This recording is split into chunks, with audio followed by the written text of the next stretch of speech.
Hello everyone. Once again, welcome back to your online platform RNCC Nursing Online Coaching and Online Test Series. तो जैसा कि अपनी classes चल रही है अपकमिंग एग्जाम्स को लेके, तो आज हम क्या करेंगे, ESIC का जो प्रीवियस ईयर MCQ पेपर है 2019 का, वो हम यहाँ पे फर्स्ट शिफ्ट का जो पेपर है वो उसको हम यहाँ पे सोल्व करेंगे। ठीक है। और अभी जो है कुछ क्लासेस अपनी करंटली आएगी अपनी प्रीवियस ईयर MCQs के ऊपर, जहाँ से जो है आपको आइडिया लगेगा कि हाँ ESIC जो है कैसे एग्जाम्स करवाता है। ठीक है। जैसा कि मैं आपको हर वीडियो के अंदर बता रहा हूँ कि थ्योरी बेस्ड पेपर होने वाला है। ठीक है। अच्छी खासी आपको जो है थ्योरी का नॉलेज आपको पूछा जाएगा। ठीक है। एनाटॉमी के नॉलेज भी, एनाटॉमी से भी MCQ आते हैं। ठीक है। माइक्रो से भी MCQ आएंगे। तो थ्योरी आपकी जो है अच्छी होनी चाहिए ESIC के अंदर। बाकी अदर सब्जेक्ट तो है ही।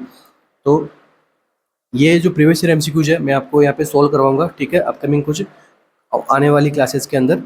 तो स्टार्ट करते हैं आज के अपने सेशन को बिना किसी देरी के। MCQ है अपना, Searle's method and Matthew Duncan method describe. ये जो दोनों मेथड है, Searle's method and Matthew Duncan method, ये क्या डिस्क्राइब करते हैं?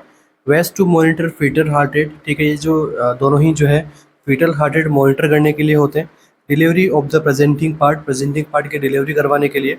Method of detachment of the placenta, placenta के डिटेचमेंट के मेथड है।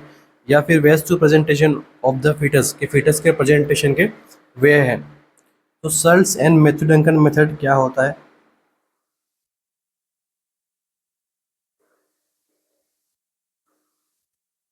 तो ESIC के प्रीवियस ईयर MCQ हम यहाँ पे सोल्व कर रहे हैं। ठीक है। और ये जो पेपर है वो 2019 का फर्स्ट शिफ्ट का पेपर मैं आपको यहाँ पे सोल्व करवा रहा हूँ। तो लास्ट के कुछ 8 से 10 सालों के हम यहाँ पे ESIC के पेपर हम यहाँ पे सोल्व करने वाले हैं आने वाले कुछ 5 से 6 सेशंस के अंदर अंदर। तो देखिए, Searle's method and Matthew Duncan method जो क्या डिस्क्राइब करते हैं, ये डिस्क्राइब करते हैं दोनों के दोनों क्या होते हैं, मेथड्स होते हैं डिटेचमेंट के ऑफ द प्लेसेंटा। प्लेसेंटा को डिटेच करने के लिए मेथड होते हैं। ठीक है। अब देखिए फर्स्ट वन मेथड, सर्ल्स मेथड। तो सर्ल्स मेथड होता है, वो क्या होता है, किस प्रकार से हम यहाँ पे डिटेचमेंट करते हैं। तो देखिए इसको हम डायरेक्ट कर सकते हैं, क्या ये होता है सेंट्रल सेपरेशन के लिए। ठीक है। सेंट्रल सेपरेशन करवाना हो प्लेसेंटा का तो कौन से मेथड का यूज में लेना होता है? सर्ल्स मेथड का। तो मैं यहाँ पे लिख सकते हैं detachment of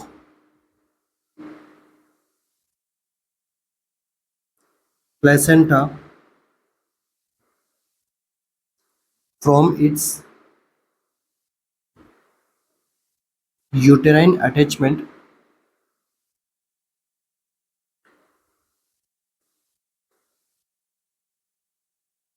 from the centre.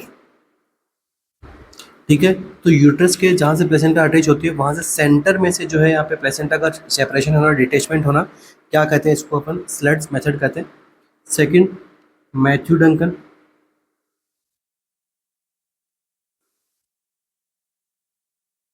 तो यहाँ से देखो एक तो सीधा MCQ बनता है, सेंट्रल है, पेरिफेरल है, या फिर कौन सा है। ठीक है। तो मैथ्यू डंकन मेथड है, ये होता है मार्जिनल सेपरेशन।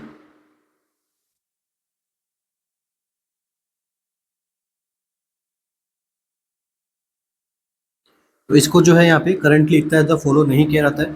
ठीक है। जितना स्लट्स मेथड को यहाँ पे किया जाता है।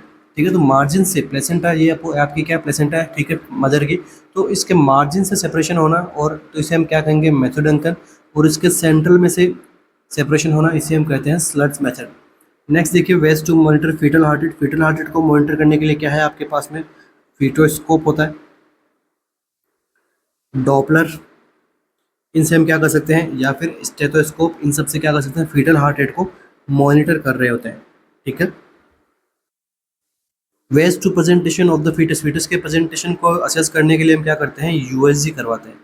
तो यहाँ पे अपना आंसर क्या रहेगा, delivery of the foetus presenting part. ये जो प्रोसेस होती है डिलीवरी की वो है यहाँ पे ऑप्शन डी में क्या है, USG। सी अपना करेक्ट आंसर। फर्स्ट में क्या है, फीटोस्कोप, डॉपलर वगैरह से हम आंसर कर सकते हैं। यहाँ पे आंसर क्या रहेगा, method of detachment of the placenta is Schultze's method and Matthew Duncan method. Next MCQ,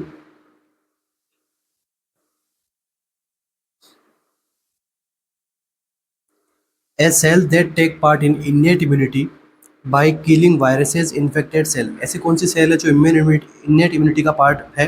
ठीक है। क्या करती है ये, वायरस को, इन्फेक्टेड सेल क्या करती है, किल करती है। Neutrophils, macrophages, T cell, NK cell.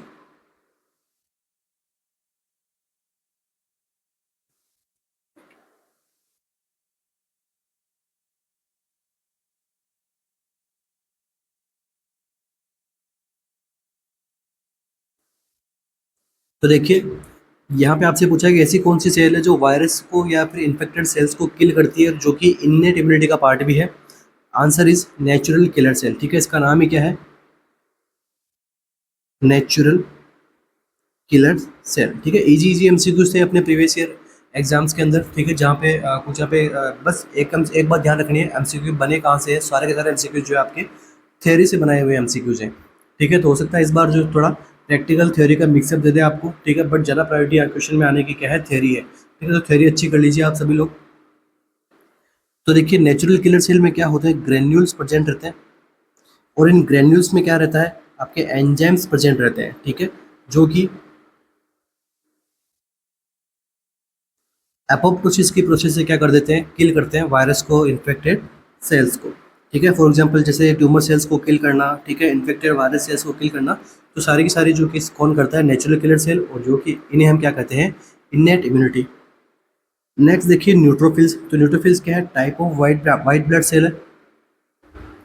तो न्यूट्रोफिल्स क्या होती है? फर्स्ट रेस्पॉन्डर होती है। जब भी आपकी बॉडी में इन्फेक्शन आता है तो फर्स्ट रेस्पॉन्डर। ठीक है, जब इन्फेक्शियस ऑर्गेनिज्म के लिए फर्स्ट रेस्पॉन्डर का काम कौन करती है? न्यूट्रोफिल्स। ये क्या करती है? जब आपकी बॉडी में इन्फेक्शन हुआ, वायरसेस वगैरह आए, ठीक है, या फिर जो भी ऑर्गेनिज्म आया, तो वो क्या करता है? सेल को डैमेज करेगा। तो सेल से क्या रिलीज होता है? साइटोकाइंस। ठीक है, साइटोकाइंस यहाँ पे रिलीज, जो इंटरल्यूकिन्स यहाँ पे रिलीज होते हैं, वो क्या करते हैं? इस अट्रैक्ट करते हैं न्यूट्रोफिल्स को अपने पास में आने के लिए। ठीक है, तो यहाँ पे अटैक करते हैं जहाँ पे वो साइट, जहाँ पे इंजरी वगैरह हो रही है सेल को। ठीक है, तो इस प्रोसेस को क्या कहते हैं? कीमोटेक्सिस। ये सारी की सारी चीज़ें हम माइक्रोबायोलॉजी में अच्छे से पढ़ा चुके हैं अपने ऑफिशियल ऐप के ऊपर। ठीक है, तो वो सब चीज़ें अपने वीडियो कोर्स के अंदर यहाँ पे अवेलेबल है, बट यहाँ पे इतना ही हम यहाँ पे बता सकते हैं। नेक्स्ट देखिए, मैक्रोफेजेस। तो मैक्रोफेजेस भी क्या है? एक type of white blood cell है, इम्यून सिस्टम के अंदर काफ़ी अच्छा यहाँ पे हेल्प करती है। ठीक है, अलग अलग बॉडी की रीजन के अंदर अलग अलग मैक्रोफेजेस के टाइप जो है वहाँ पे प्रेजेंट रहते हैं। Next, T cell. तो टी सेल जो है यहाँ पे सेम यहाँ पे क्या है? फंक्शन करती है। ठीक है, इफेक्टर फंक्शन करती है यहाँ पे। फॉर एग्जांपल, साइटोकाइंस के रिलीज करवाने के बाद में ये भी क्या करती है? डिस्ट्रक्शन करती है टारगेट सेल के पास में जाके। ठीक है, थाइमस वगैरह से मेच्योर होती है एल्डी के अंदर, बाद में बोन मैरो वगैरह से मेच्योरेशन होता है टी सेल का। चलिए, सिंपल सा एमसीक्यू था। इनेट इम्यूनिटी जो है कौन बना रहा है यहाँ पे? NK cell, natural killer cell. Next MCQ,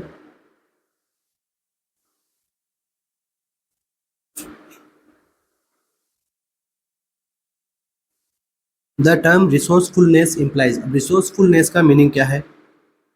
तो ऐसी कुछ टर्म्स आपको फर्दर एग्जाम में मिल सकती है, जो आपका अपकमिंग एएसआईसी एग्जाम है। तो रिसोर्सफुलनेस का मीनिंग क्या है? Sense of belongings, involvement in spiritual activities, problem solving ability, या फिर ability to handle stressful situation. The term resourcefulness implies, resourcefulness का मीनिंग क्या है?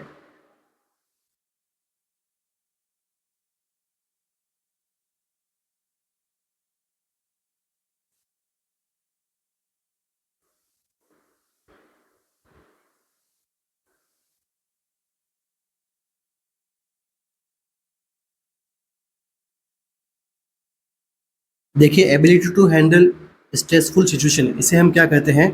Coping mechanism.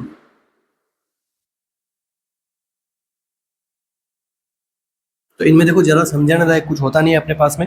तो वन लाइनर आंसर्स आपको पूछे गए थे 2019 के अंदर। तो आपको इन सब ऐसे क्वेश्चंस के लिए भी प्रिपेयर रहना है, इसलिए जो है मैं प्रीवियस ईयर एमसीक्यू कुछ आपको यहाँ पे सोल्व करवा रहा हूँ। तो देखिए, रिसोर्सफुलनेस का मीनिंग होता है प्रॉब्लम सॉल्विंग एबिलिटी। किसी भी पर्सन का या फिर किसी भी थिंग का जो है प्रॉब्लम सॉल्विंग एबिलिटी कितना अच्छा है, वो उसका रिसोर्सफुलनेस के बारे में बताता है। तो मैं यहाँ पे लिख सकता हूँ, it is an ability to find out quick and clever ways to overcome difficulties. ठीक है, डिफिकल्टीज को कम करने के लिए एकदम जल्दी से और कुछ ऐसे कुछ क्लेवर वेज हम यहाँ पे यूज में लें, तो उसे हम कहते हैं रिसोर्सफुलनेस। या फिर ऐसे किसी पर्सन की प्रॉब्लम सॉल्विंग कैपेसिटी कितनी अच्छी है, ठीक है, उसे हम यहाँ पे समझ सकते हैं किससे? रिसोर्सफुलनेस से। Next MCQ, the full form of GAS in the context of response to stress. ठीक है, जब स्ट्रेस से जो भी रेस्पॉन्स हमें मिलता है, ठीक है, तो उसको हम यहाँ पे क्या पढ़ते हैं, गैस को डिफाइन करते हैं। ठीक है, अब आपसे पूछा है कि गैस क्या है। ठीक है, गैस एक कॉन्टेक्स्ट है, या फिर मतलब मैं कह सकता हूँ गैस में क्या होता है, आपकी बॉडी का स्ट्रेस रेस्पॉन्स होता है। ठीक है, तो अब इस गैस का आपको फुल फॉर्म पूछा गया है।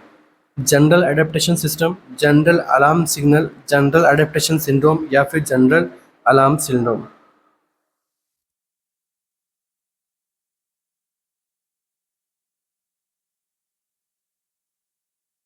तो देखिए गैस का यहाँ पे क्या कॉन्टेक्स्ट है रेस्पॉन्स टू स्ट्रेस के अंदर। तो आपकी बॉडी में जब स्ट्रेस वगैरह होता है तो क्या होता है, आपकी बॉडी के कुछ साइकोलॉजिकल फंक्शंस होते हैं, कुछ फिजिकल रेस्पॉन्स किस प्रकार से स्ट्रेस के लिए वर्क करते हैं, वो सब चीज़ें हम पढ़ते हैं गैस में। तो ये आंसर क्या रहेगा अपना, यहाँ पे आंसर रहेगा option number C, general adaptation syndrome is the right answer. क्या होता है गैस, तो देखिए गैस इज द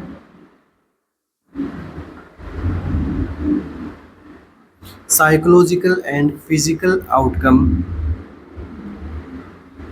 या फिर रेस्पॉन्स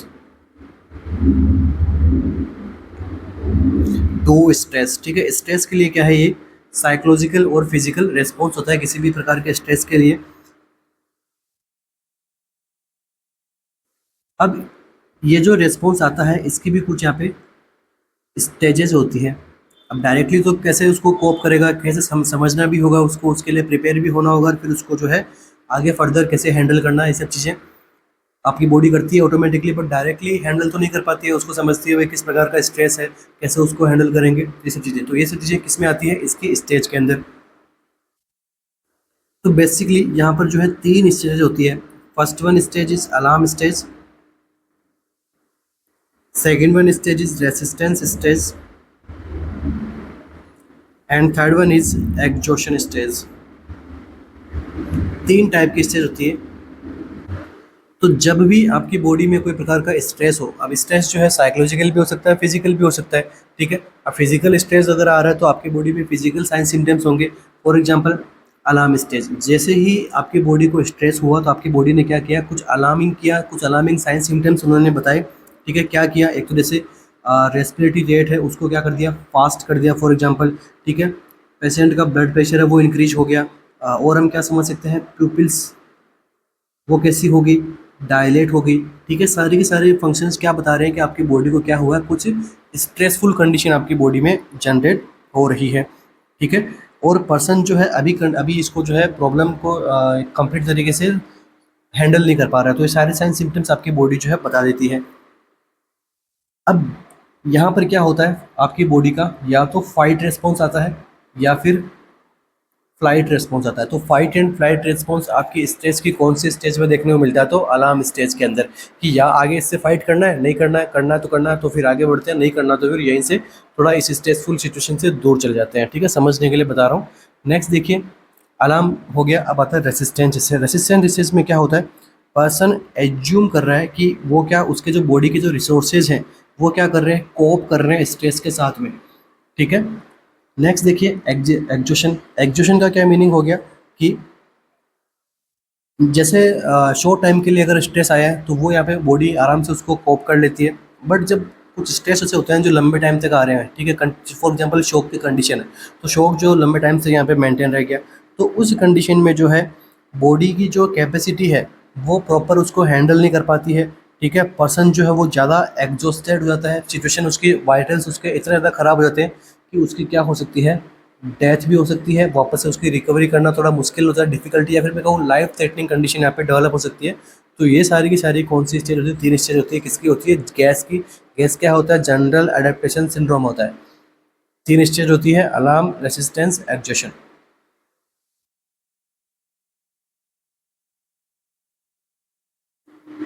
नेक्स्ट एमसीक्यू,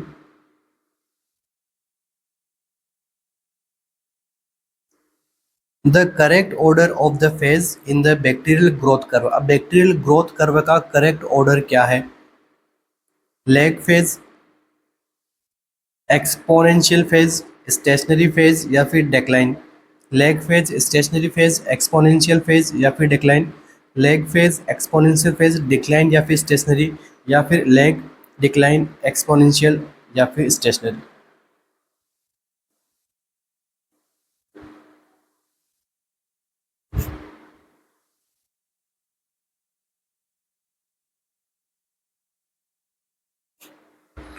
क्या आंसर रहेगा, कौन सा ऑप्शन जो है या फिर कौन सा ऑप्शन जो है वो आराम से एक करेक्ट ऑर्डर है कैसे बैक्टीरिया का ग्रोथ होता है उसके कर्व का। तो देखिए यहाँ पे एक हम रफ डायग्राम बना लेते हैं। तो सबसे पहले जो आएगा फेज, उसके बाद में यहाँ से क्या होता है, बैक्टीरिया की ग्रोथ स्टार्ट होती है।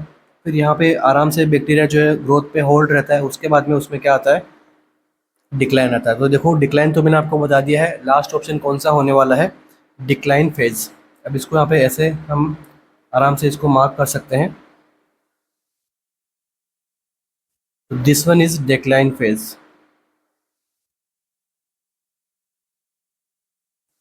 चलिए अब इसका आंसर जो रहेगा अपने पास में वो रहेगा ऑप्शन नंबर 1। ठीक है, option number 1 is the correct answer. सबसे पहले जो फेज रहेगी, तो इस फेज को हम क्या कहेंगे, lag phase. This one is lag phase. अब लैग फेज के बाद में क्या हो रहा है, एक्सपोनेंशियल हो रहा है, मतलब एक्सेसिव यहाँ पे बैक्टीरिया की ग्रोथ मिल रही है। मतलब लैग फेज में क्या करते हैं, बैक्टीरिया अपने फेवरेबल एनवायरनमेंट में आते हैं। ठीक है, समझते हैं एनवायरनमेंट को क्या है क्या नहीं है, कैसे काम करता है। ठीक है, समझाने के लिए बता रहा हूँ, समझते हैं वो। ठीक है, जैसे अपन क्या कर रहे हैं कि नई जगह पे जाते हैं। ठीक है, वो अपने लिए जगह कंफर्टफुल नहीं रहती है, तो हम यहाँ पे उसमें थोड़ा एडजस्ट करते हैं। तो एडजस्ट कर रहा है बैक्टीरिया यहाँ पे लैग फेज में। उसके बाद में एडजस्ट करने के बाद में हम अपनी पढ़ाई को आराम से बूस्टअप देते हैं। हम एडजस्ट हो चुके हैं, अभी हम अच्छे से पढ़ाई कर रहे हैं। ठीक है, तो हमने क्या किया, वहाँ पे सडनली बूस्टअप किया अपनी स्टडी के अंदर। ठीक है, वही ऐसे ही बैक्टीरिया करता है। तो ये जो स्टेज होती है बैक्टीरिया के अंदर ग्रोथ वाली, तो इसे हम कहते हैं exponential stage.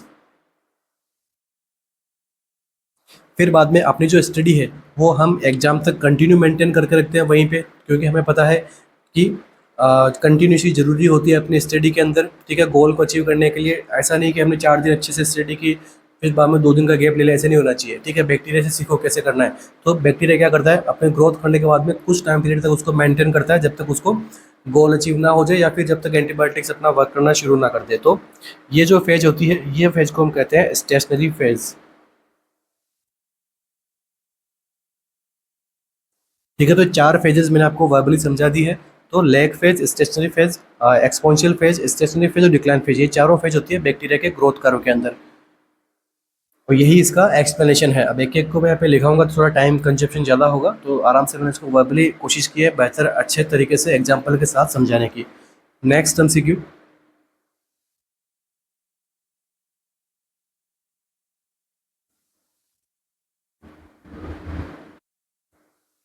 The organism that is usually a part of the normal vaginal flora but can cause meningitis in newborn। ठीक है, ऐसा माइक्रो ऑर्गेनिज्म जो यूजुअली किसका पार्ट रहता है, नॉर्मल वेजाइनल फ्लोरा का, बट वो मेनिंजाइटिस भी कॉज कर सकता है न्यूबॉर्न में। तो ऐसा कौन सा यहाँ पे माइक्रो ऑर्गेनिज्म है, कॉर्निबैक्टीरियम स्पीसीज का, कैंडिडा एल्बिकेंस, स्टेफालोकोकस एपिडर्मिडिस या फिर ग्रुप बी स्ट्रेप्टोकोकाई।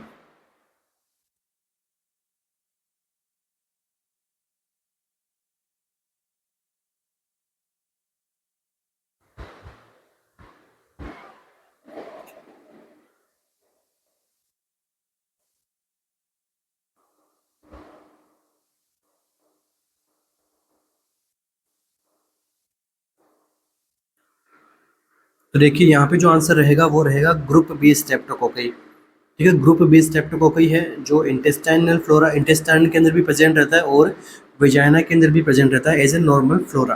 तो ये क्या कर सकता है, जब ड्यूरिंग नॉर्मल डिलीवरी हो रही होती है या फिर वेजाइनल डिलीवरी हो रही होती है, तो न्यूबॉर्न के अंदर जो है यहाँ पे ये प्रेजेंट हो सकता है, जिसकी वजह से क्लाइंट को क्या, बच्चे को क्या हो सकता है, मेनिंजाइटिस कोज हो सकता है। इसके अलावा और एक और क्या कोज करता है, ये न्यूमोनिया भी कोज कर सकता है। ठीक है, और ब्लड इन्फेक्शन भी कोज कर सकता है। तो आंसर क्या रहेगा अपना, ग्रुप बी स्ट्रेप्टोकोकाई। कॉर्निबैक्टीरियम तो क्या करता है, डिप्थीरिया कोज करवाता है। ठीक है, डिप्थीरिया कोज कराता है। इसके अलावा डिप्थीरिया में क्या होता है, बैक ऑफ द थ्रोट के अंदर यहाँ पे एक मेम्ब्रेन बन जाती है। इसके अलावा डिफिकल्टी होती है ब्रीथिंग में, हार्ट फेलियर हो सकता है, पैरालिसिस हो सकता है। ये सब चीज़ें पढ़ते हैं अपन डिप्थीरिया के अंदर। Next Candida albicans. ठीक है, तो ये क्या होते हैं, जेनाइटल यीस्ट इन्फेक्शन, मतलब जेनाइटल इन्फेक्शन करवाते हैं कैंडिडा एल्बिकेंस वगैरह। Next Staphylococcus epidermidis. तो ये जो है एक कंडीशन होती है प्रोस्थेटिक हार्ट वॉल, ठीक है। इन प्रोस्थेटिक हार्ट वॉल्स के अंदर क्या करते हैं, इन्फेक्शन कोज करवाते हैं, ठीक है। या मैं कह सकूँ इंट्रावेस्कुलर डिवाइसेस के अंदर इन्फेक्शन कोज करवाते हैं। मोस्ट कॉमन ऑर्गेनिज्म कौन सा होता है, स्टेफाइलोकोकस एपिडर्मिडिस। या फिर जैसे कुछ शंट लगे हैं बॉडी में, ठीक है, उनमें इन्फेक्शन हो रहा है, ठीक है, एंडोकार्डाइटिस एपिडर्मिडिस कोज करता है, ठीक है। एंडोकार्डाइटिस को भी एपिडर्मिडिस यहाँ पे कोज करता है। तो इस एमसीक्यू का आंसर क्या रहेगा, ऐसा कौन सा माइक्रो ऑर्गेनिज्म है जो नॉर्मल फ्लोरा के रूप में वजाइना में प्रेजेंट रहता है बट ये कोज कर देता है मेनिंजाइटिस बच्चे में। Answer is group B, streptococci. Next MCQ, the positive agent for bacterial vaginosis. Bacterial vaginosis के लिए पॉजिटिव एजेंट कौन सा है, herpes simplex, chlamydia trachomatis, candida albicans या फिर कार्डिनेला वेजिनलिस। बैक्टीरियल वेजिनोसिस के लिए पॉजिटिव एजेंट क्या है,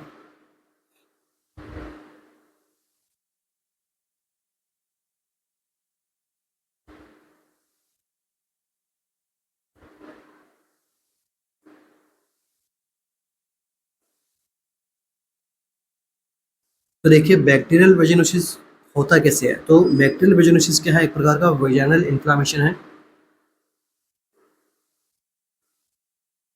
तो इसकी अंदर क्या होता है, बैक्टीरिया की ओवर ग्रोथ होने लग जाती है, ठीक है। जो आपके बैक्टीरिया वेजाइना के अंदर नॉर्मली प्रेजेंट रहते हैं, जैसे लैक्टोबैसिलस हो गया, ठीक है।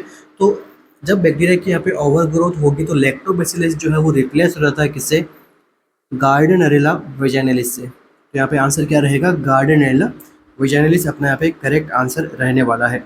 और ये कैसे होता है, मल्टीपल पार्टनर्स के साथ में, इंटरकोर्स के साथ में, ठीक है, और पुअर हाइजीन के साथ में। इसमें आपको क्या देखने को मिलेगा, ग्रीन वेजाइनल डिस्चार्जेस आपको देखने को मिलते हैं इस कंडीशन में, ठीक है। और ग्रीन वेजाइनल डिस्चार्ज होते हैं तो स्मेल कैसी होती है, फॉल स्मेल जो है यहाँ पे आती है। यहाँ पे स्मेल कैसी आती है, फॉल स्मेल आती है, फिशी ऑर्डर यहाँ पे देखने को मिलती है हमें, ठीक है। वेजाइना में इचिंग होगी, बर्निंग होगा ड्यूरिंग यूरिनेशन, ये सब चीज़ें देखने को मिलती है बैक्टीरियल वेजिनोसिस के अंदर। तो गार्डिनेला वेजिनलिस इसका पॉजिटिव एजेंट रहता है। नेक्स्ट देखिए हर्पीज सिम्प्लेक्स। तो हर्पीज सिम्प्लेक्स जो है कौन सा इन्फेक्शन कॉज करता है यहाँ पे, तो ये एक वायरस होता है हर्पीज सिम्प्लेक्स। ये क्या करता है वेजाइना के अंदर, ठीक है, पेनफुल ब्लिस्टर्स वगैरह, अल्सरेशन वगैरह जो है अपीयर कर देता है, जिसकी वजह से क्लाइंट को जो है काफ़ी सीवियर कंडीशन हो सकती है, ठीक है। पेनफुल फ्लूइड फिल ब्लिस्टर्स यहाँ पे प्रेजेंट रहते हैं, ठीक है। और साथ में ये जो है जेनाइटल्स के पास प्रेजेंट रहते हैं, माउथ के पास में भी प्रेजेंट होते हैं, ठीक है। हर्पीज सिम्प्लेक्स HSV कहते हैं हम इसको। नेक्स्ट देखिए क्लेमाइडिया ट्रेकोमेटिस। तो क्लेमाइडिया ट्रेकोमेटिस, क्लेमाइडिया क्या है, एक प्रकार से बैक्टीरिया है। तो ये जो है सेक्सुअली ट्रांसमिटेड इन्फेक्शन होता है, STD। और इससे होने वाली कंडीशन क्या है, यूरेथ्राइटिस हो सकता है यहाँ पे, ठीक है। और एंडोमेट्राइटिस हो सकता है वुमेन के अंदर, और सर्विसाइटिस हो सकता है। तो क्लेमाइडिया ट्रेकोमेटिस यहाँ पे। Next Candida albicans. तो कैंडिडा एल्बिकेंस क्या होता है, ये क्या करता है, माइक्रोरिज्म मोस्ट कॉमन कॉज होता है किसके लिए, जेनाइटल यीस्ट इन्फेक्शन के लिए। और इससे जो प्रॉब्लम डेवलप होती है उसे हम कहते हैं कैंडिडियासिस।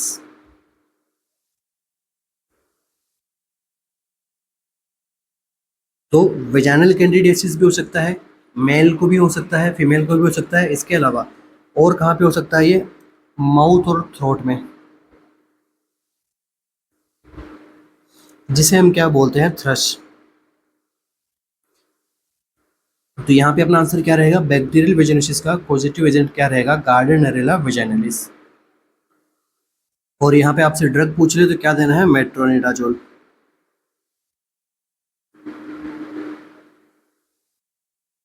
इसके अलावा क्लिंडामाइसिन, जेंटामाइसिन भी हम यहाँ पे प्रिस्क्राइब कर सकते हैं। और हम नहीं कर सकते, डॉक्टर से यहाँ पे हेल्थ केयर प्रोवाइडर जो है प्रिस्क्राइब कर सकते हैं यहाँ पे। नेक्स्ट MCQ,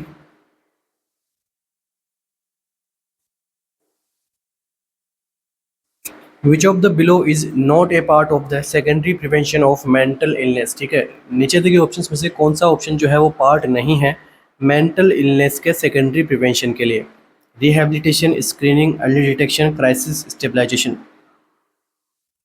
तो ये एमसीक्यू मैंने आपको रिसेंट लास्ट 2 वीडियो के अंदर पढ़ा रखा है। लास्ट 2 यूट्यूब वीडियोस के अंदर मैंने आपको लेवल ऑफ प्रिवेंशन अच्छे से बताए हैं, ठीक है। तो यहाँ पे क्या आंसर रहेगा, कौन जो है यहाँ पे सेकेंडरी प्रिवेंशन में नहीं आएगा, मेंटल इलनेस के सेकेंडरी प्रिवेंशन में नहीं आएगा। तो यहाँ पे देखो आंसर देखिए, आंसर क्या रहेगा, रिहैबिलिटेशन। तो रिहैबिलिटेशन किस में आता है, टर्शियरी प्रिवेंशन में आता है, ठीक है। तो यहाँ पे सेकेंडरी प्रिवेंशन में क्या होता है, अर्ली स्क्रीनिंग एंड डिटेक्शन और साथ में अर्ली ट्रीटमेंट, ये सब किस में आते हैं, सेकेंडरी प्रिवेंशन में। तो crisis stabilisation, screening, early detection किस में आएंगे, सेकेंडरी में। प्राइमरी में हेल्थ एजुकेशन, ठीक है, हेल्थ प्रमोशन, सारे किस्म दोनों किस में आते हैं, प्राइमरी में। प्रीमोडियल में रिस्क फैक्टर को भी कम किया जाता है। चलिए, ये हो गया आपके लेवल ऑफ प्रिवेंशन। बाकी प्रीवियस यूट्यूब सेशंस को आप देख सकते हैं, वहाँ पे मैंने इसको अच्छे से एक्सप्लेन किया है हर एक लेवल ऑफ प्रिवेंशन को। नेक्स्ट एमसीक्यू,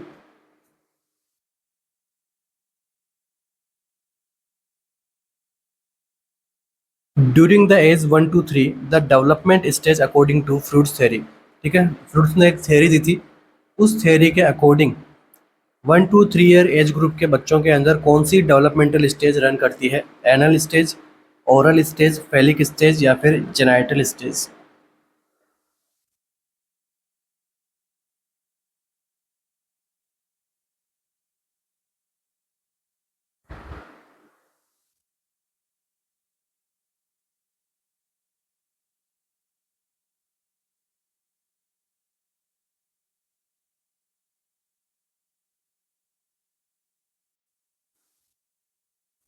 तो फ्रूट्स ने जो थ्योरी दी थी, या फिर जो फ्रूट्स ने जो स्टेजेस बताई थी, ये कौन सी थ्योरी थी, कौन सी स्टेजेस थी, तो साइकोसेक्सुअल डेवलपमेंट थ्योरी।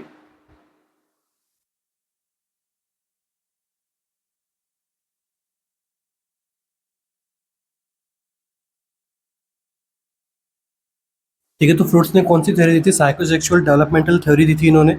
इन्होंने कुछ एज ग्रुप बताए थे ऐसे, और उनमें जो है कौन से डेवलपमेंटल स्टेज होती है वो सब उनमें यहाँ पे पढ़ाए थे उन्होंने। तो देखिए, 0 स्टेज या फिर 0 ईयर पे, या फिर मैं करूँ 0 से 1 ईयर ऑफ एज ग्रुप पे स्टेज जो होती है वो कौन सी होती है, oral stage. Next 1 to 3 year stage जो होगी वो होगी anal stage. Next 3 to 6 year stage कौन सी, phallic stage. Next 6 year to puberty stage कौन सी रहेगी, latent stage. And next puberty to adult, यहाँ पे कौन सी स्टेज रहेगी, जेनाइटल स्टेज। ठीक है, तो ये यहाँ पे जो है स्टेजेस हमें देखने को मिलती है, ओरल, एनल, फैलिक, लेटेंट और जेनाइटल स्टेज। तो ओरल स्टेज में बच्चा क्या करता है, यहाँ पे फोकस करता है अपनी ओरल एक्टिविटी के ऊपर। फॉर एग्जाम्पल सकिंग करना, ठीक है, टेस्टिंग, ठीक है। तो ये सारा किस में आता है, ओरल स्टेज में। एनल स्टेज में क्या करता है, कंट्रोल करता है वो इसको, बॉवल मूवमेंट को। नेक्स्ट फैलिक स्टेज, तो फैलिक स्टेज में क्या करता है वो, डिफरेंट जेनाइटल्स के ऊपर यहाँ पे फोकस करना स्टार्ट करता है, ठीक है। बिटवीन डिफरेंट जो अदर अदर जो मेल एंड फीमेल जो है उनमें डिफरेंट जेनाइटल्स के ऊपर क्या करता है वो फोकस करता है, उनको समझता है। नेक्स्ट लेटेंट, लेटेंट में क्या होता है वो, सोशल रिलेशनशिप में स्टार्ट करता है, सोशल रिलेशनशिप बनाना स्टार्ट करता है 6 ईयर टू प्यूबर्टी वाली एज में, ठीक है। अपने फ्रेंड्स के साथ में वो रिलेशन बनाना स्टार्ट करता है, ठीक है, खेलता कूदता है, ठीक है, अब दूसरे बच्चों के साथ में। तो ये कौन सी स्टेज होगी, सोशल रिलेशनशिप की स्टेज है। साइकोसेक्सुअल डेवलपमेंट थ्योरी के अकॉर्डिंग किसने दी थी, फ्रूड ने, सिगमंड फ्रूड ने। नेक्स्ट प्यूबर्टी टू एडल्टहुड में वो उसमें जो है कैसी डिजायर्स यहाँ पे बढ़ती है यहाँ पे, ठीक है, अदर अपोजिट जेंडर्स के साथ में उसके सेक्सुअल डिजायर्स, सेक्सुअल डिजायर्स यहाँ पे क्या होने लगती है, स्टार्ट होने लगती है, डेवलप होने लगती है। ये सारे के सारे स्टेजेस होती है, कौन सी होती है, फ्रूट्स थ्योरी। आपको क्या पूछा गया था, 1 to 3 ईयर की एज में, आंसर इज एनल। आंसर यहाँ पे क्या रहेगा अपना, 1 to 3 ईयर एनल स्टेज, ठीक है। एनल स्टेज यहाँ पे क्या रहेगा अपना करेक्ट आंसर रहेगा। Next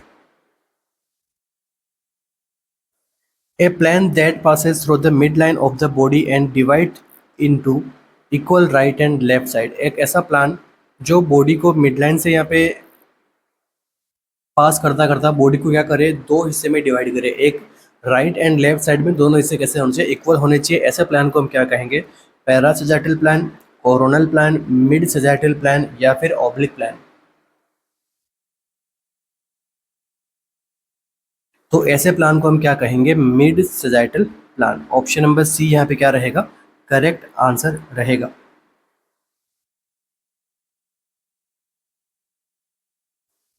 N immovable joint is called, ऐसा कौन सा जॉइंट है जिसको इमूवेबल जॉइंट कहते हैं, सिनार्थ्रोसिस, पॉलीआर्थ्रोसिस, एम्पी आर्थ्रोसिस या फिर डायआर्थ्रोसिस। तो इमूवेबल जॉइंट हम किसको कहेंगे, आंसर क्या रहेगा, सिनार्थ्रोसिस जॉइंट को। तो सिनार्थ्रोसिस जॉइंट को हम क्या कहते हैं, इमूवेबल जॉइंट कहते हैं। जैसे फॉर एग्जांपल आपके हेड के अंदर जो है सूचर्स हो गए, फाइब्रस जॉइंट हो गए, बोन के अंदर, स्कल के अंदर, ठीक है, इन्हें हम क्या कहेंगे, सिनार्थ्रोसिस जॉइंट, इमूवेबल जॉइंट। पॉलीआर्थराइटिस, तो ये क्या है, एक प्रकार का पेनफुल इन्फ्लेमेशन है बोन के, आपकी बॉडी के दो से ज़्यादा जॉइंट्स के बारे में। पॉली मतलब एक्सेसिव या फिर नंबर्स में ज़्यादा होना, ठीक है। आर्थराइटिस मतलब आर्थराइटिस की कंडीशन मेजर जॉइंट्स के अंदर यहाँ पे हो चुकी है बॉडी के, तो ये होता है पॉलीआर्थराइटिस। एम्पी आर्थरोसिस, इसमें क्या होता है, लिमिटेड मोबिलिटी होती है, ठीक है, लिमिटेड मोबिलिटी होती है। For example symphysis pubis.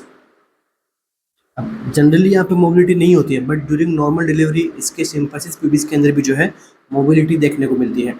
Next and last क्या है, डायआर्थरोसिस। डायआर्थरोसिस क्या होता है, फ्रीली मूवेबल जॉइंट,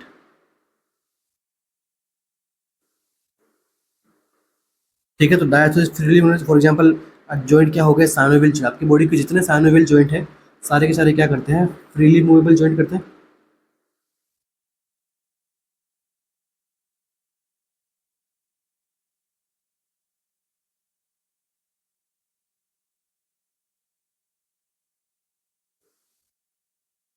तो कौन कौन से हो गए, बॉल एंड सॉकेट जॉइंट हो गए, हिंज जॉइंट हो गया, पाइवोट जॉइंट हो गया, ठीक है।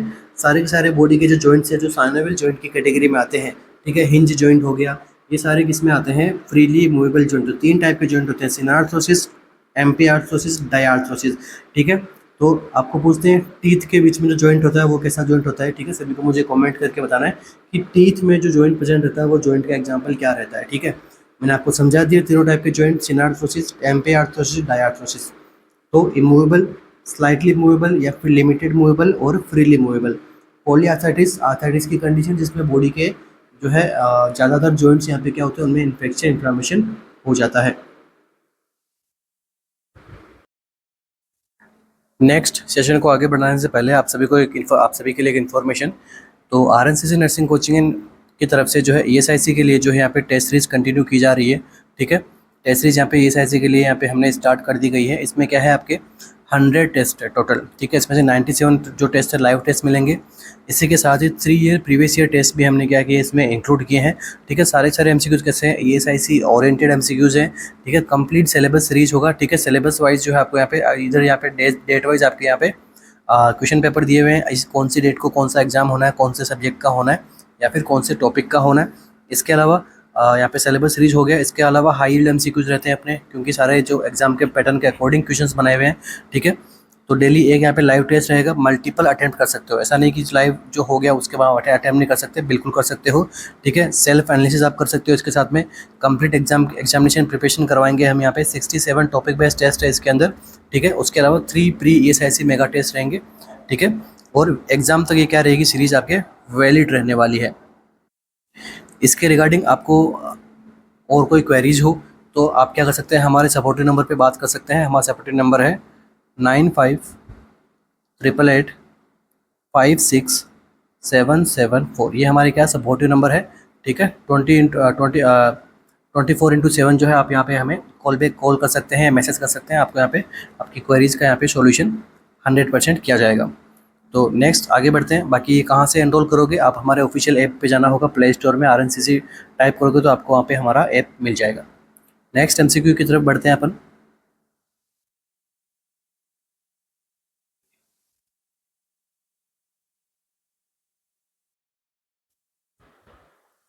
Respiratory rate multiple by tidal volume gives.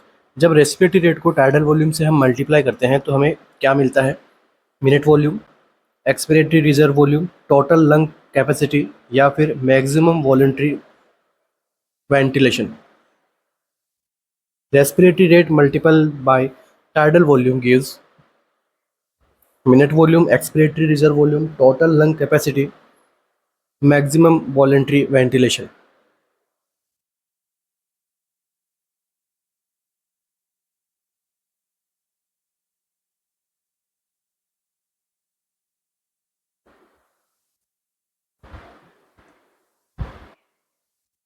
तो देखिए, जब रेस्पिरेटरी रेट को मल्टीपल करते हैं टाइडल वॉल्यूम से तो कौन सा वैल्यू हमें पता लगता है? आंसर क्या रहेगा? Minute volume. ठीक है, तो मिनट वॉल्यूम का हमें पता लगता है। मिनट वॉल्यूम क्या होता है? Volume of gas inhaled and exhaled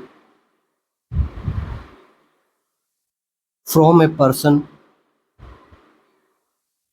person's lungs per minute। इसे हम कहते हैं मिनट वॉल्यूम। ठीक है, तो जब हम रेस्पिरेटरी रेट को टाइडल वॉल्यूम से मल्टीप्लाई करते हैं तो हमारे पास में जो रेट आती है उसे हम क्या कहते हैं? Minute volume. So respiratory rate multiple tidal volume gives minute volume. तो जो रेस्पिरेटरी रेट होती है वो आपकी 1 मिनट के अंदर जो कितना रेस्पिरेटरी रेट है वो, इसके अलावा जो टाइडल वॉल्यूम क्या होता है कि आपके नॉर्मल वॉल्यूम ऑफ एयर जो है कितनी डिस्प्लेस्ड है आपके इनहेलेशन और एक्सहेलेशन के बीच में। ठीक है, नॉर्मल वॉल्यूम लंग्स में कितनी परसेंट रहती है उसे हम कहते हैं टाइडल वॉल्यूम। नेक्स्ट देखिए, मैक्सिमम वॉलंटरी वेंटिलेशन। अब मैक्सिमम वॉलंटरी वेंटिलेशन शायद थोड़ा हम कह सकते हैं कि न्यू वर्ड हो सकता है कुछ स्टूडेंट्स के लिए। तो मैक्सिमम वॉलंटरी वेंटिलेशन का क्या मीनिंग होता है कि a maximum amount of air that can be inhaled and exhaled within 1 minute। इसे हम कहते हैं मैक्सिमम वॉलंटरी वेंटिलेशन, कि मतलब ऐसा एयर का वॉल्यूम, ठीक है, जिसको हम यहाँ पे इनहेल्ड और एक्सहेल्ड कर सकते हैं 1 मिनट के अंदर, उसे हम कहते हैं मैक्सिमम वॉलंटरी वेंटिलेशन। और ये क्या होना चाहिए? Maximum amount of air. ठीक है, एयर का मैक्सिमम अमाउंट जिसको हम 1 मिनट में इनहेल एंड एक्सहेल कर सकते हैं उसे हम कहते हैं मैक्सिमम वॉलंटरी वेंटिलेशन। नेक्स्ट देखिए, ईआरवी एक्सपिरेटरी रिजर्व वॉल्यूम क्या होता है? एक्स्ट्रा वॉल्यूम ऑफ एयर, मतलब इस एक्सप्रेशन के बाद में जो एक्स्ट्रा वॉल्यूम ऑफ एयर को हम यहाँ पे फोर्सफुल हम क्या करते हैं? मैक्सिमम एफर्ट्स के साथ में बाहर निकालते हैं, उसे हम कहते हैं एक्सपिरेटरी रिजर्व वॉल्यूम, ईआरवी। अभी इनकी हम वॉल्यूम्स भी देखेंगे एमएल में कितना आता है। एंड लास्ट में क्या है? Total lung capacity. तो टोटल लंग कैपेसिटी का क्या मीनिंग होता है? Maximum amount of air that can be fill the lungs. इसे हम कहते हैं टोटल लंग कैपेसिटी। अब इनका वॉल्यूम देख लेते हैं कितना होता है। तो सबसे पहले अब डिस्कस करते हैं टाइडल वॉल्यूम को। तो टाइडल वॉल्यूम कितना होता है? 500 ml का। नेक्स्ट, इंस्पिरेटरी रिजर्व वॉल्यूम ये कितना होता है? 3100 ml। इन दोनों को हम यहाँ पे कंबाइंड में क्या कर सकते हैं? Inspiratory capacity. इंस्पिरेटरी कैपेसिटी कह सकते हैं। इसका वॉल्यूम कितना होता है? 3600 ml। तो पूछा गया एमसीक्यू है एक बार कि what is the volume of inspiratory capacity. तो टाइडल वॉल्यूम और आईआरवी को हम यहाँ पे कंबाइंड में करके हमारे पास में जो वैल्यू आती है वो है 3600 ml। तो ये होती है इंस्पिरेटरी कैपेसिटी। नेक्स्ट देखिए, third one, expiratory reserve volume. तो एक्सपिरेटरी रिजर्व वॉल्यूम कितना होता है? तो 1200 ml होता है। Next, fourth one, residual volume. तो रेसिड्यूल वॉल्यूम ये कितना होता है? ये भी 1200 ml होता है। ठीक है, अब यहाँ से इन दोनों को कंबाइन करके एमसीक्यू पूछा जाता है, फंक्शनल रेसिड्यूल कैपेसिटी।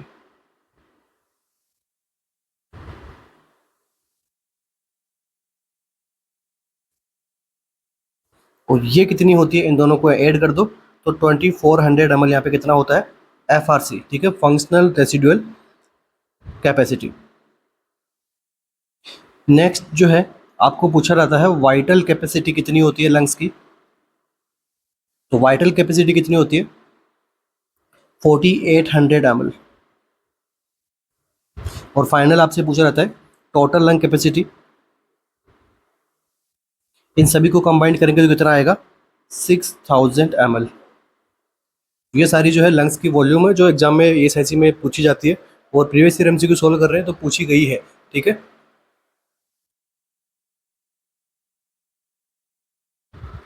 अब देखिए ये जो मेरी जो 6000 ml है यहाँ पे, इसके अंदर यहाँ पे वाइटल कैपेसिटी को हम क्या करेंगे ऐड नहीं करेंगे, तभी अपना पास में क्या आएगा 6000 ml आएगा। अब जो वाइटल कैपेसिटी है इसको कैसे मेजर करते हैं, तो देखो सबसे पहले इसमें मेजर करते हैं हम क्या करते हैं टाइडल वॉल्यूम को, उसके बाद में इसमें मेजर करते हैं इंस्पिरेटरी रिजर्व वॉल्यूम को, उसके बाद में इसमें मेजर करते हैं क्या एक्सपिरेटरी रिजर्व वॉल्यूम को। इन तीनों का अमाउंट मेजर करेंगे कितना है tidal volume 500 ml, inspiratory reserve volume 3100 ml, average 3 litre होता है। इसके बाद में एक्सपिरेटरी रिजर्व वॉल्यूम ये कितना है 1200। तो इसको हम अगर मल्टीप्लाई करेंगे सॉरी ऐड करेंगे तो कितना हो जाएगा ये 4800 ml। यही हमने यहाँ पे लिखा है कि वाइटल कैपेसिटी कितना होता है 48 ml। अब देखिए TLC के अंदर क्या क्या इंक्लूड होगा, TLC के अंदर हम वाइटल कैपेसिटी को क्या करेंगे इंक्लूड नहीं करेंगे। इसके बाद में किसको इंक्लूड करेंगे टाइडल वॉल्यूम को करेंगे, इंस्पिरेटरी रिजर्व वॉल्यूम को करेंगे, एक्सपिरेटरी रिजर्व वॉल्यूम को करेंगे, ठीक है, प्लस रेसिडुअल वॉल्यूम कितना हो गया 500 ml plus 3100 ml plus 1200 plus 1200। तो यहाँ तक तो यही हो गया, उसके अंदर 1200 और ऐड करेंगे तो कितना हो जाएगा 6000 ml यहाँ पे टोटल हो जाएगा। तो ये होता है आपका टोटल लंग वॉल्यूम का अमाउंट ऑफ एयर। तो चलिए फर्स्ट MCQ का अपना आंसर क्या रहा था मिनट वॉल्यूम, अपना यहाँ पे करेक्ट आंसर रहेगा। ये पूछा गया MCQ है। अब इसके सराउंडिंग आपको ये भी पूछे जा सकते हैं, तो इनके बारे में भी जो है मैंने आपको यहाँ पे एक्सप्लेन कर दिया गया है। Next MCQ, which of the following is an example of unintentional taught. Unintentional taught का एग्जाम्पल क्या है। टॉट के बारे में मैंने आपको अभी रिसेंटली कुछ क्लास में पढ़ाया है, तो बस अभी यहाँ पे केवल इतना ज़्यादा डिस्कशन नहीं करेंगे क्योंकि पढ़ाया हुआ मेरा टॉपिक है ये। तो which of the following is an example of unintentional taught, defamation, assault, negligence या फिर इन्वेजन ऑफ प्राइवेसी।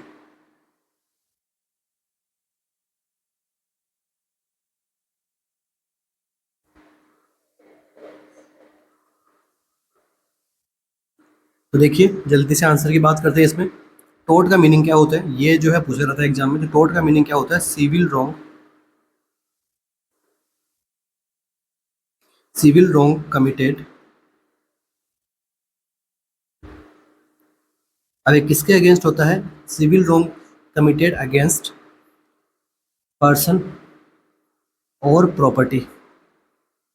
इसे हम इसके अंदर जो यहाँ पे ये होता है क्राइम जो कंडीशन होती है इसको हम क्या बोलते हैं टोट। अब जो है आंसर अपना क्या रहेगा, करेक्ट आंसर क्या रहेगा, कौन सा अनइंटेंशनल टोट है, तो यहाँ पे आंसर जो रहेगा वो रहेगा नेग्लिजेंस। तो नेग्लिजेंस यहाँ पे कौन से टोट के अंदर आता है अनइंटेंशनल टोट के अंदर। नेक्स्ट देखिए डिफेमेशन। डिफेमेशन जो है वो क्या होता है, डिफेमेशन होता है कम्युनिकेशन ऑफ फॉल्स, या फिर मैं लिख सकता हूँ फॉल्स कम्युनिकेशन।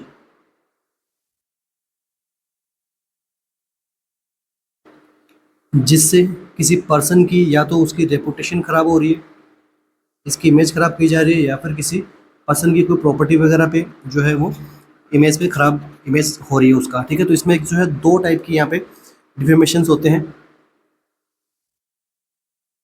फर्स्ट वन जो होता है वो होता है लाइबल, एंड सेकंड वन जो होता है वो होता है slander.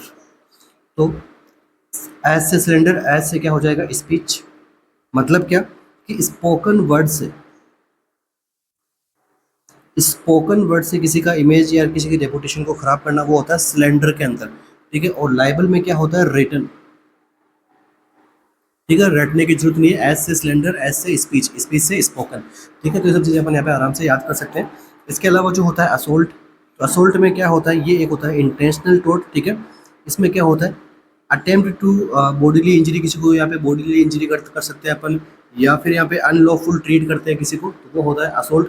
Next invasion of privacy, तो यहाँ पे क्या होता है अनवांटेड किसी के प्राइवेट अफेयर्स के अंदर यहाँ पे जाना, घुसना, प्राइवेट अफेयर्स के अंदर, उनके पर्सनल थिंग्स के अंदर जाना, तो वो होता है इन्वेजन ऑफ प्राइवेसी। मतलब वहाँ पर प्राइवेसी का जो है वो हनन हो रहा है, या फिर प्राइवेसी जो है वो पर्सन की वो डैमेज हो रही है। तो बाकी के क्या आते हैं, सारे के सारे इंटेंशनल टोट है, जबकि नेग्लिजेंस है वो यहाँ पे कौन कर रहा है, nurse.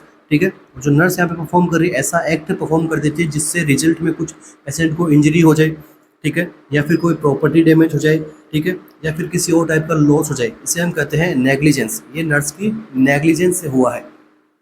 Next MCQ, the relative risk of disease can be obtain from. ठीक है, डिजीज का रिलेटिवली रिस्क क्या है उसको हम यहाँ पे किससे पता लगा पाते हैं, एक्सपेरिमेंटल स्टडी से, केस कंट्रोल स्टडी से, कोहॉर्ट स्टडी से, या फिर केस स्टडी से। Relative risk of a disease can be obtain from experimental study, case control study, cohort study, case study.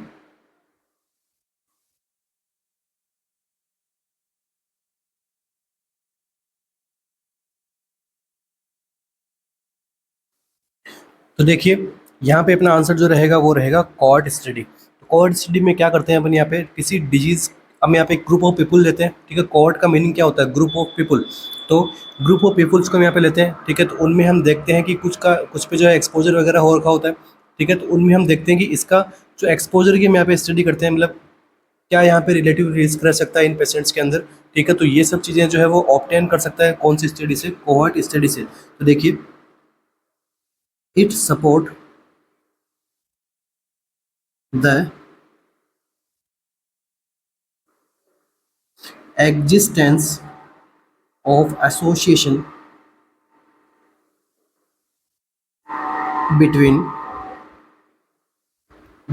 suspected case या फिर सस्पेक्टेड कॉज एंड डिजीज। ठीक है, ये सब किस में होता है, कोड स्टडी के अंदर। ये सपोर्ट करता है, ठीक है, एग्जिस्टेंस को, किसके एग्जिस्टेंस को, सस्पेक्टेड कॉज को और डिजीज के, इनके एग्जिस्टेंस को यहाँ पे सपोर्ट करता है। मतलब रिलेटिवली रिस्क फैक्टर वगैरह या फिर रिलेटिवली रिस्क को ये क्या करता है, ऑब्टेन कर सकते हैं हम इससे। ये स्टडी होती है, उसे हम क्या कहते हैं, कोड स्टडी। नेक्स्ट देखिए, जो कोड स्टडी के अंदर जो हम यहाँ पे सिलेक्शन करते हैं पीपल्स का, ठीक है, तो उनमें जो है कॉमन स्टेटिकल्स कैरेक्टरिस्टिक्स होने चाहिए।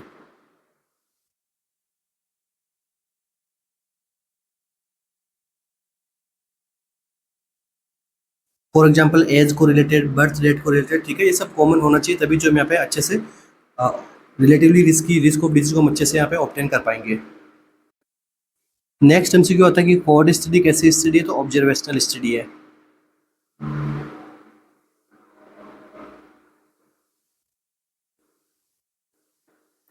नेक्स्ट देखिए, केस कंट्रोल स्टडी में हम क्या करते हैं, दो ग्रुप ऑफ पीपल्स के ऊपर स्टडी करते हैं, उनके ऊपर हम क्या करते हैं, कंपैरिजन करते हैं।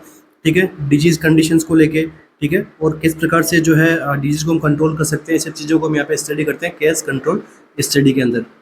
दो ग्रुप होते हैं इसमें। नेक्स्ट देखिए, केस स्टडी। केस स्टडी में क्या होती है, जो भी रिसर्च होती है, ठीक है, जो भी रिसर्च होती है, एक यहाँ पे ग्रुप, स्मॉल ग्रुप हो या फिर इंडिविजुअल के ऊपर जो भी रिसर्च हो, उसको इन डेप्थ के अंदर यहाँ पे प्रेजेंस किया रहता है, किसमें, केस स्टडी के अंदर। Next experimental study. तो जैसे नाम से ही पता है, एक्सपेरिमेंटल मतलब क्या हो गया कि इसके अंदर कुछ जो रिसर्चर्स हैं वो क्या करते हैं, एक्सपेरिमेंट्स करते हैं, कुछ इंटरवेंशंस करते हैं। फॉर एग्जांपल एक डिजीज कंडीशन है, उसके ऊपर क्या करते हैं, कुछ प्रोसीजर्स हो गए, कुछ प्रोग्राम्स हो गए, ठीक है, कुछ उसके ट्रीटमेंट रिलेटेड कुछ इंटरवेंशंस किए उन्होंने, उसके बाद में इनका रिजल्ट को, इनके आउटकम को क्या किया, ऑब्जर्व किया। ये सब होता है किसमें, एक्सपेरिमेंटल स्टडी के अंदर। नेक्स्ट हम सीखो अपना, the meaning of remission is. Remission का क्या मीनिंग होता है, the person is clinically cured. Person जो है अभी क्लिनिकली क्योर्ड हो चुका है। The severity of disease is increase. Disease की सीवियरिटी है वो बढ़ गई है। The symptoms reappear. सिम्टम्स के रीअपियर हो चुके हैं। The disease is present but the person does not experience symptom. Disease present है जबकि पर्सन में जो है सिम्टम्स डेवलप नहीं हो रहे हैं, या फिर सिम्टम्स यहाँ पे प्रेजेंट नहीं है, या फिर पेशेंट जो है सिम्टम एक्सपीरियंस नहीं कर रहा है। तो रिमिशन का मतलब क्या होता है।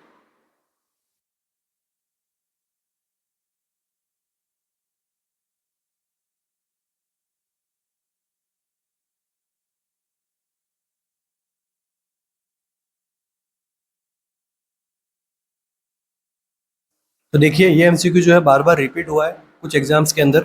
तो रिमिशन का मतलब क्या हो रहा है? रिमिशन का मतलब रीमिशन, मतलब ऐसा मतलब ये नहीं है कि वापस से जो है यहाँ पे डिजीज का अपीयरेंस होना या फिर सिम्टम्स का यहाँ पे वापस से अपीयर होना। इसका मीनिंग क्या होता है? डिजीज तो प्रेजेंट है पेशेंट की बॉडी में, बट पर्सन को या फिर पेशेंट को उस डिजीज से रिलेटेड सिम्टम्स अभी नहीं आ रहे। मतलब क्या हो गया? डिजीज प्रेजेंट है बट सिम्टम नहीं आ रहे, इसे हम कहते हैं रिमिशन। ओके, तो कुछ यहाँ पे कैंसर की स्टेट के अंदर ये जो कंडीशन देखने को मिलती है, रिमिशन। ठीक है, तो डिजीज प्रेजेंट होती है बट सिम्टम्स पेशेंट को लगता है कि हाँ वो भी ठीक है, बट वो ठीक मतलब सिम्टम्स नहीं है उसमें, बट डिजीज प्रेजेंट है। ये कंडीशन क्या है? रिमिशन की। बाकी के ऑप्शंस यहाँ पे जो है डिस्ट्रैक्टर्स हैं। नेक्स्ट एमसीक्यू,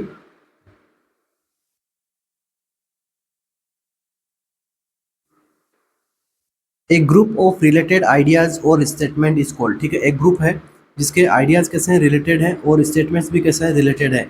ऐसे ग्रुप्स को हम क्या कहेंगे, या फिर इसे हम क्या कहेंगे? थियरी कहेंगे, फिलोसॉफी कहेंगे, ठीक है, और कॉन्सेप्चुअल फ्रेमवर्क कहेंगे, या फिर पैराडिम कहेंगे। मतलब रिलेटेड आइडियाज का और स्टेटमेंट्स के ग्रुप को हम क्या कहेंगे? ग्रुप ऑफ रिलेटेड आइडियाज और statement is called, related ideas और स्टेटमेंट्स के ग्रुप को हम क्या कहेंगे? थियरी, फिलोसॉफी, कॉन्सेप्चुअल फ्रेमवर्क, या फिर पैराडिम।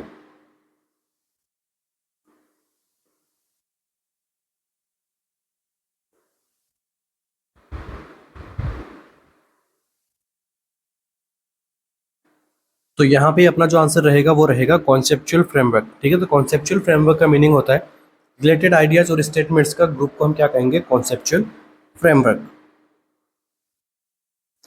साथ में कॉन्सेप्चुअल फ्रेमवर्क का क्या मीनिंग होता है यहाँ पे? कि ऐसे स्टेटमेंट्स या फिर ऐसे आइडियाज जो एक तो इजी टू रिमेंबर हो, ठीक है, इजीली इनको अप्लाई कर सकें, ये सब चीज़ें उसके जो है कॉन्सेप्चुअल फ्रेमवर्क में आती है। Next, theory. तो थ्योरी क्या होता है? तो थ्योरी इज एन, या फिर theory is a set of principles on which the practice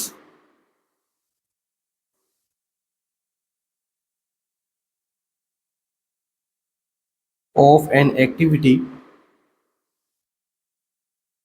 is best। तो क्या मीनिंग हुआ इसका? तो थ्योरी क्या होती है? एक प्रकार से सेट ऑफ द प्रिंसिपल होती है, उसमें सारे खूब सारे हम यहाँ पे थ्योरी बनाते हैं। ठीक है, हमें कोई एक्टिविटीज़ करनी है और उसकी हमारे पास में क्या है? हाँ, हमें एक्टिविटीज़ ऐसे ऐसे फॉर्म में करनी है, तो वो उसका यहाँ पे संक्षिप्त में या फिर छोटे रूप में उसे हम क्या कर सकते हैं? ठीक है, थ्योरी कह सकते हैं। ठीक है, सेट ऑफ प्रिंसिपल होते हैं जिसके अंदर क्या होते हैं कि किसी भी एक्टिविटी को करने के लिए क्या क्या प्रिंसिपल्स होने चाहिए, कैसे हमें एक्टिविटी करनी है, वो उसका क्या कहलाता है? थ्योरी। नेक्स्ट देखिए philosophy. Philosophy is the study of general और फंडामेंटल क्वेश्चंस।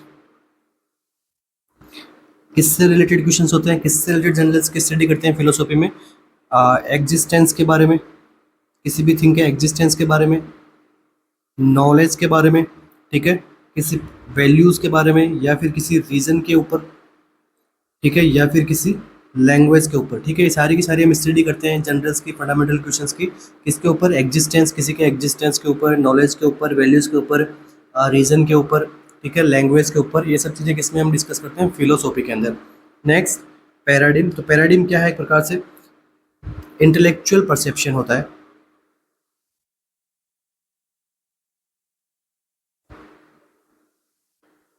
ठीक है, एक प्रकार से इंडिविजुअल परसेप्शन होता है, या फिर मैं कहूँ एक प्रकार से किसी का ये व्यू होता है जो कि एक्सेप्ट किया जाता है किसी इंडिविजुअल से या फिर कोई सोसाइटी से। ठीक है, क्यों एक्सेप्ट किया जाता है? कि इसके अंदर हम क्या पढ़ते हैं? कुछ एग्जाम्पल्स पढ़ते हैं, ठीक है, कुछ मॉडल्स पढ़ते हैं, कुछ पैटर्न्स पढ़ते हैं कि कैसे जो है कुछ चीज़ें वर्क करती है। ठीक है, किसी भी चीज़ के बारे में पढ़ सकते हैं अपन कि कैसे हाउ थिंग्स वर्क। ठीक है, ये सब चीज़ें किसमें अपन पढ़ते हैं? पैराडिम के अंदर। नेक्स्ट एमसीक्यू पर यहाँ पे group of related ideas statement is called conceptual framework. Next MCQ, the term veracity in the context of nursing values refers to. Veracity का मीनिंग क्या होता है? ठीक है, being fair and justice, being answerable for one's action, telling the truth, being faithful to agreements.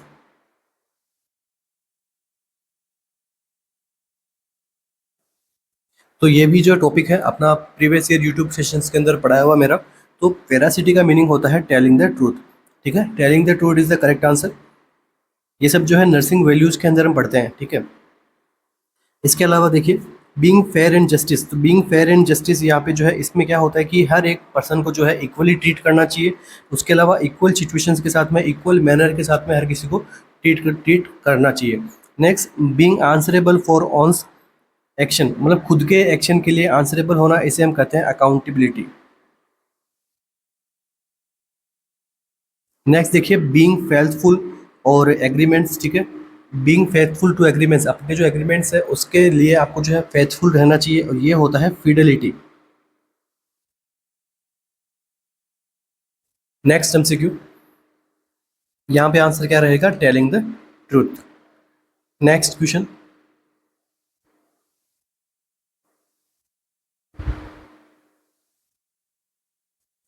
Poor skin tracker in neonate and infant indicate, ठीक है, infant में और नियोनेट में स्किन ट्रैकर कैसा मिल रहा है, पुअर मिल रहा है। ये क्या इंडिकेट करता है, हाइपोग्लाइसीमिया को, हाइपोकैल्सीमिया, डिहाइड्रेशन एंड हाइपरटोनिया।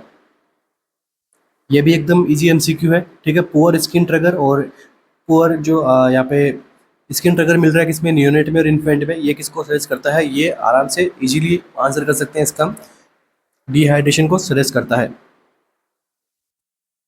अब नियोनेट में डिहाइड्रेशन का रीजन क्या हो सकता है, ब्रेस्ट फीडिंग इश्यू हो सकता है, बेबी जो है फीडिंग को रिफ्यूज कर रहा है खुद से, डायरिया हो सकता है, वोमिटिंग हो सकता है, फीवर हो सकता है, या हीट के साथ में ओवर एक्सपोजर हो सकता है, ठीक है। ये सब चीज़ें कैसे कैसे इसके एक तो कैसे असेस करते हैं, एक तो स्किन ट्रैकर देखते हैं, लिप्स देखते हैं वो कैसे होते हैं, ड्राई होते हैं बच्चों के, माउथ कैसा रहेगा, ड्राई रहेगा, यूरिन कैसा रहेगा, यहाँ पे यूरिन भी जो कंसनट्रेटेड रहेगा, ठीक है। और फोंटानल, नियोनेट में इन्फेंट में फोंटानल प्रेजेंट रहते हैं, तो उनमें क्या होता है, फोंटानल भी कैसे रहेंगे, डिप्रेस्ड रहेंगे। साथ में जब वो बच्चा क्राई करेगा तो आंखों से जो उसके टीयर्स नहीं निकलेंगे, ठीक है। ये सारे के सारे साइन होते हैं किसके, डिहाइड्रेशन के। तो हाइपोग्लाइसीमिया में क्या होता है, ब्लड शुगर का लेवल जो है कम देखने को मिलता है, ठीक है। तो कितना कम देखने को मिलेगा न्यूनेट और इन्फेंट में, तो जिसको हम यहाँ पे हाइपोग्लाइसीमिया कहेंगे, तो लेस देन 50 mg/dl, ठीक है। ये कंडीशन जो है न्यूनेट और इन्फेंट में हाइपोग्लाइसीमिया का रीजन कंडीशन होती है। इसके अलावा हाइपोकैल्सीमिया, कैल्शियम का लेवल बॉडी में कम मिलना, ठीक है। इसमें क्या होता है, टेकिकार्डिया होता है, टेकिपनिया होता है, पुअर फीडिंग, यहाँ पे जिटरनेस, टिटनी, ये सारे साइन सिम्टम्स आते हैं। नेक्स्ट हाइपरटोनिया, हाइपरटोनिया में क्या होता है, उसकी जो मसल्स होती है बच्चे की वो कैसी हो जाती है, रिजिड हो जाती है, ठीक है। फ्लेक्सिंग प्रॉपर नहीं कर पाता, मोबिलिटी वो आराम से नहीं कर पाता, ठीक है, अपने बेड के ऊपर, ठीक है। तो मसल टेंशन यहाँ पे जो है वो रिजिड हो जाती है यहाँ पे, तो ये होता है हाइपरटोनिया। नेक्स्ट एमसीक्यू, इसका आंसर क्या रहेगा, पुअर स्किन ट्रैकर, डिहाइड्रेशन होता है, डिहाइड्रेशन के साइन सिम्टम्स हम सबने यहाँ पे वर्बली मैंने आपको एक्सप्लेन कर दिया।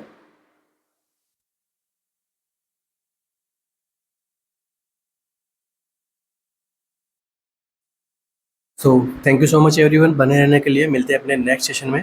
तो इसी के साथ ही क्लास अगर अच्छी लगी हो तो आप जो भी न्यू हैं आज हमारे चैनल के ऊपर, वो सभी सब्सक्राइब जरूर करके जाएंगे और बटन पे क्लिक करेंगे, ताकि आपको सभी को जो है टाइमली इन्फॉर्मेशन मिलती जाए। एक तो हर वैकेंसीज़ की, वैकेंसीज़ के जो रिजल्ट अनाउंसमेंट हो रहे हैं उनसे रिलेटेड, वैकेंसीज़ के बारे में, अपडेट के बारे में सारी इन्फॉर्मेशन आपको यहाँ पे मिलेगी। इसके अलावा क्लास अगर आपको अच्छी लगी हो तो आप जो है इसको लाइक एंड शेयर कर सकते हैं, क्लास को कमेंट्स कर सकते हैं, ठीक है। अच्छी लगी तो आपके कमेंट से क्या होता है, हम भी क्या होता है, मोटिवेशन मिलता है हमें भी, और हम नेक्स्ट क्लास के अंदर अपनी कोशिश करते हैं कि और अच्छा कर पाएँ, ठीक है। तो क्या है कि सबको यहाँ पे गेन की नीड है, ठीक है। तो आप गेन कैसे कर सकते हैं, आप कैसे हमें कुछ यहाँ पे गेन दे सकते हैं, कमेंट्स करके, लाइक करके क्लास को, इससे हमें हमारा एक यहाँ पे पॉजिटिव इन्फॉर्मेशन मिलती है हमें भी कि हाँ हमारी जो क्लासेज है वो अच्छे से सभी स्टूडेंट्स को जो है अच्छे से यहाँ पे प्रोवाइड हो रही है, सभी को अच्छे से समझ आ रहा है हर एक चीज़ों को। चलिए थैंक यू सो मच, मिलते हैं अपने नेक्स्ट सेशन में। Wish you all the best, thank you.